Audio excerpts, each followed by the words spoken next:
Welcome to the TEFL Training Institute podcast, the bite-sized TEFL podcast for teachers, trainers, and managers.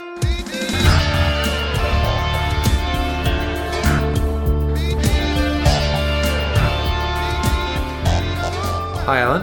Hi, Ross. Do you want to tell us a bit about who you are, Allan Crocker? Yes, I am Allan Crocker. Someone has to be. I'm a teacher trainer here in China, and I'm course director for Cert TESOL, and I also do basic training and management training in our company. Before that, I've been a director of studies, a manager in a training school, and been a teacher for about 6 years, teaching English, and before that, about a year and a half trying to teach music. We're going to talk about timing today, so then we can talk a bit about timing in the classroom with students, and then maybe later on we can talk about how teachers spend their time. It's just interesting how it always seems to come up in self-evaluation. This my timing was not good. You're right. It's so interesting because I'd never thought about this before either, but it's such a common thing for people to talk about after an observed lesson. But I've almost never seen a training session on it. This is definitely the first podcast that we've done on it. Yeah. And yet that's what people always talk about. People talk about that, yeah.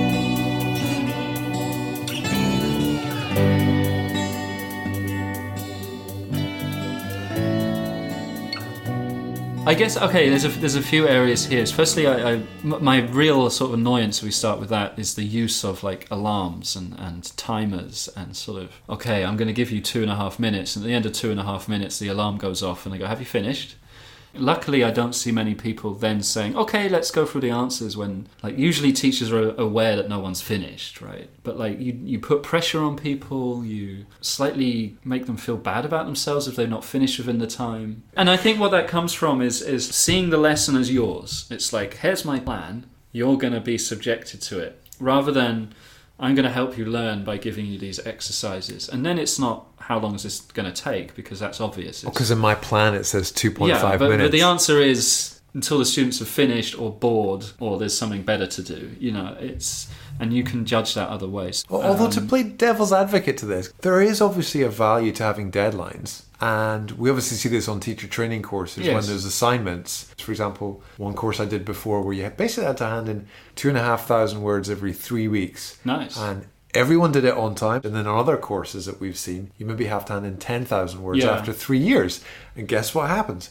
Everyone leaves all that work until 2 years, 10 months, and then they panic and they start working on it. So there's obviously some value to those deadlines. Yeah, okay, I sort of agree, but I think in that case it should be a sort of focused deadline. So it's okay, there may be, you have 10 minutes to prepare, your side of the debate, and then we're going to do it, and then that will be 10 minutes. I almost see it as you want to set the time limit, but not actually use the timer to decide when it's going to finish. You'll say, all right, guys, you've got 5 minutes to do this, so there's some urgency. But then you walk around and you monitor.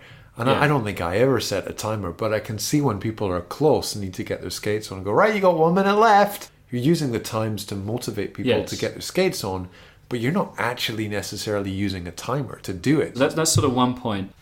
And then, when it gets to the sort of evaluation of a lesson, a real obsession with time and time management. So teachers will often list as a key positive or a key negative, I managed the time well, therefore I completed everything, versus I didn't have enough time for some stuff. So does that mean then that almost the aim of the lesson is to complete the lesson plan? To complete the lesson plan, yeah, absolutely. And I mean, I used to do this as well. Do you think it's a nervousness thing? Because I often think as observers we see, obviously there's this observer's paradox thing where people are more nervous, maybe they think the observer, their real class, right? Yeah, it's not the real class, and also the observer is expecting them to carry out the plan. It could well be that they expect that. And I remember talking about this fairly recently with a trainee who then said, well, when I'm observed in my regular job, I get told off if I don't follow the timings. So I guess there are definitely situations where you're under pressure there, or you have an observer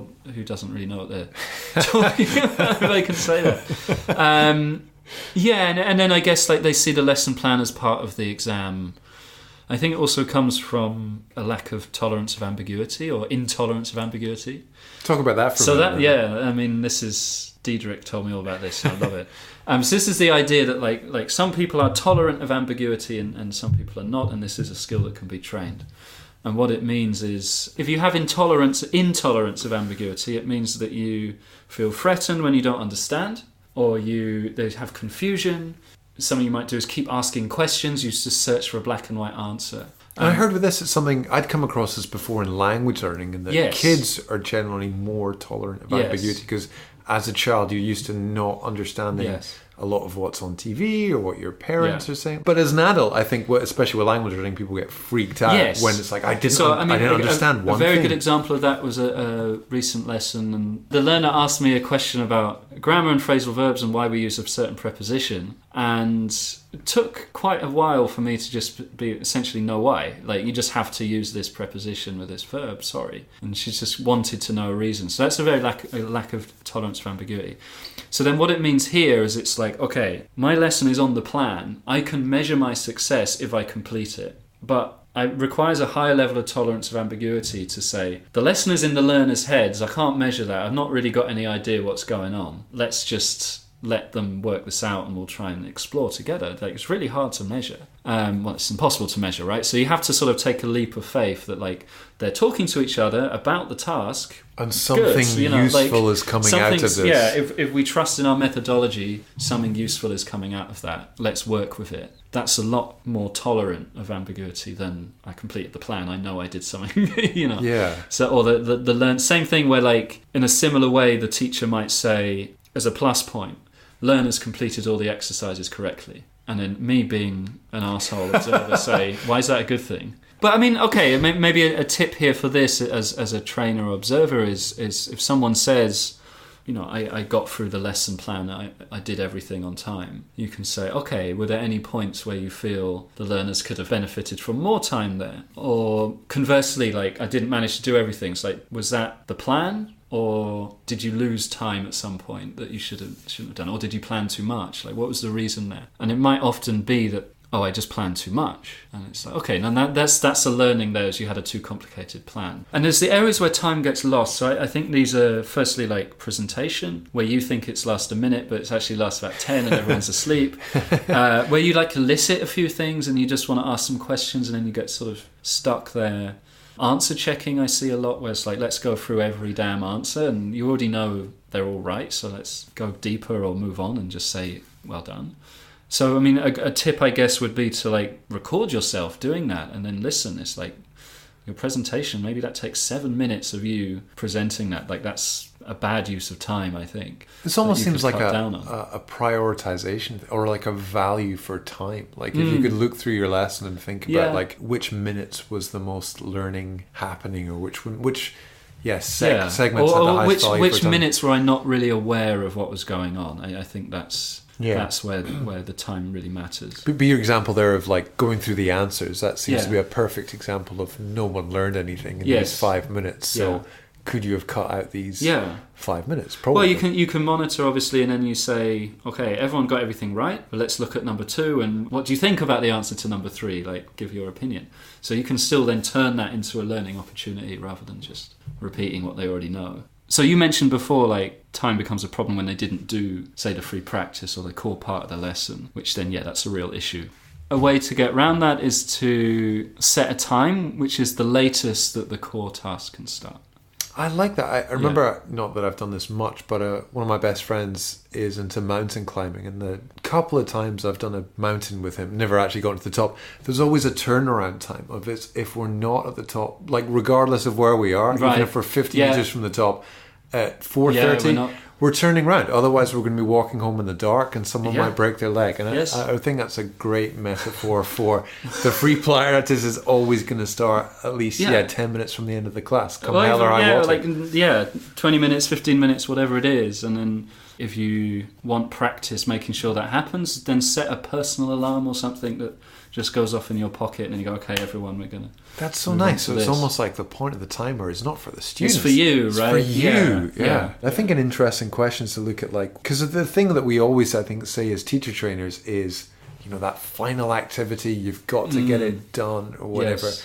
But why? And where is it worth spending time in a lesson on, say, for example, accuracy versus fluency, or input versus output? What's our sort of rationale maybe as teacher trainers in those decisions? I mean, it's funny there, right? You're like, the free practice must be done, because otherwise they haven't applied it in the real life situation, real life in inverted commas, and therefore they've learned nothing. And it's like, well, yeah, but yeah, I mean, the flippant answer is where learning takes place. That's where you should spend more time. But where is that? Like, monitoring your learners and seeing what they're talking about, what they're saying, what mistakes they're making, finding places where you can improve, that's worth your time. And it's maybe not accepting a mediocre answer. Maybe it's controlled practice and someone said it with a bad pronunciation, and it's like, okay, let's spend 20 seconds getting that better. That's worth your time, I think.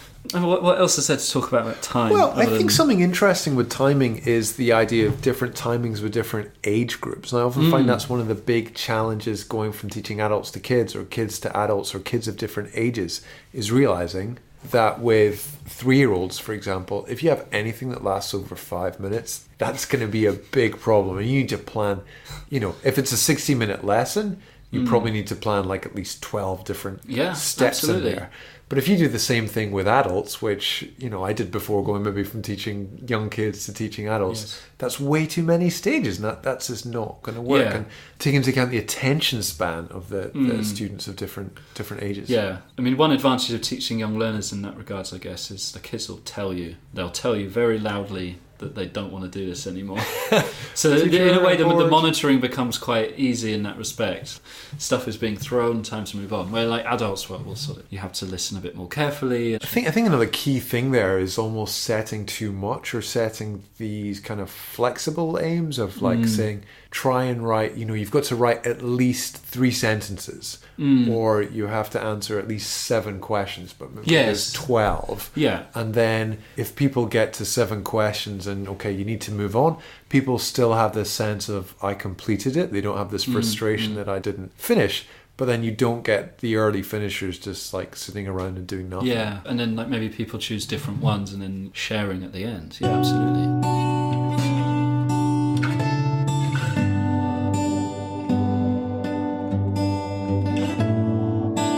Another thing about timing I wanted to mention was just what teachers spend their time on in general. And when I was teaching 20 hours a week, I don't feel that I developed very much. And I feel that the year I developed the most was when I was a director of studies, and I was only teaching for about 5 hours a week. But I could really plan those 5 hours. Right. And really apply those lessons special in some way that like... When I was teaching 20 hours a week, you were just kind of surviving and kind of keeping your head above water. Whereas I found when I was teaching much less, all of a sudden I had this opportunity to go, I'm going to use corpus in this lesson. I'm going to try and spend a bit more time making my materials on this. Yes. Well, I used to work with teachers who also had customer service jobs as well, and they would phone the parents. A lot of teachers worked with had that sort of dual role, and they had no time to plan lessons at all, and they wouldn't develop really. Because you'd just be going in and winging it every time. Yeah, and well, I'm not going to think up a new activity or a sort of new way of doing this because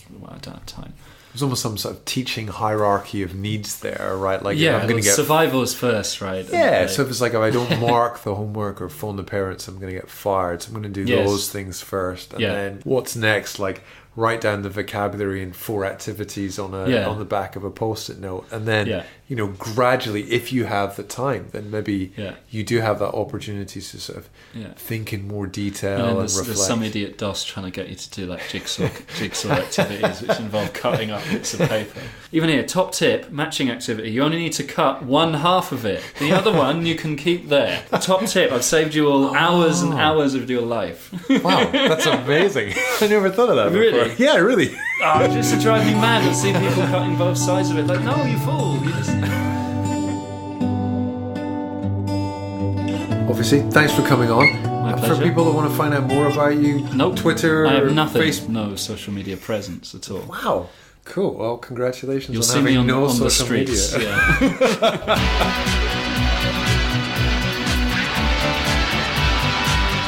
For more podcasts, videos, and blogs, visit our website www.tefotraininginstitute.com.